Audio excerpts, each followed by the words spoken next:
আমার গত ওয়ার্ড নির্বাচনে আমার এখানে তুমি প্র্যাকটিসে থাকবে সর্বোচ্চ তোমাকে কি করবো শহীদ দিলে কইলে তুমি আমার বাড়ি আমি তোমার বাড়ি যাবো কেমনি ডালিম তালুকদারে কইলে সুজন আমার লাগে ঘরে ডালিম তালুকদারে খাইবে সুজন আমার লাগে ঘরে আমি তো ওরা রিজেক্ট করি এদিকে গালাগুলি করলে আমরা আওয়ামী লীগের সেক্রেটারি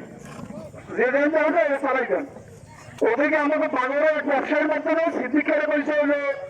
আপনার বংশে অনেক লোক তাহলে আমার বক্তব্য সে চালাইলে করবে আর জামাত বিএনপির যদি কোনো প্রোগ্রাম হয় তা হ্যাঁ লাগে ৩০ জন ছিনতাইকারী আছে যে ১১টা ইটের গোড়ায় ১১টা ইটের গোড়ায় জামাত বিএনপির কোনো প্রোগ্রাম হলে ১১টা ইটের গোড়ায় এখন কাম কি এখন কাম হচ্ছে একটা লোকের ধর্ম মারবে মোবাইল নেবে আর টান নেবে মানে টাওয়ারে কামড় শিখেছে গত নভেম্বর মাসের অক্টোবর মাসের ৩০ তারিখে মনে হয় ঢাকা একটা প্রোগ্রাম আছে বিএনপি হ্যাঁ কিছু ৩০ জন লোকে ছিনতাই চাঁদাবাজিগুলো করছে করার পর সে একটা পর্যায়ে কইছে আমার কথা আমি এই সময় আমাকে এমপির লগি বৈঠকে আমি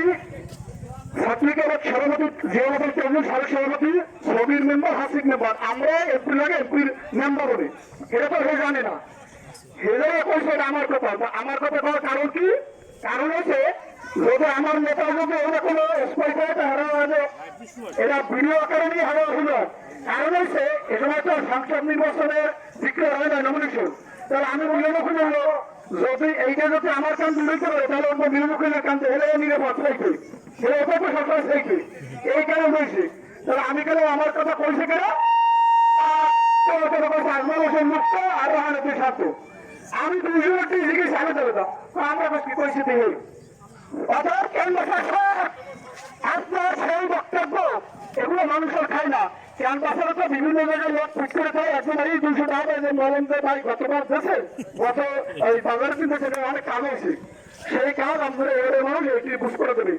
আমরা হারা বছরের তো যে করছেন এইবার একসাথে জুড়েই যাবে ওই যে মানুষের দেখলে বয়ান মুক্তি ভালো ভালো কথা এই কথাগুলো আর চলে না আমরা এসে যে পুরন ক্যাম্পাস আর ডিজিটাল আমলের ডিজিটাল লোক পাইছে যে এমবিবিএস ডাক্তার বাইরে ১২০০ টাকা দিয়া আমরা আর চাইবে না এই আশাবাদ ব্যক্ত রেখে আমি আমার সংক্ষিপ্ত বক্তব্য শেষ করছি জয় বাংলা জয় বঙ্গবন্ধু।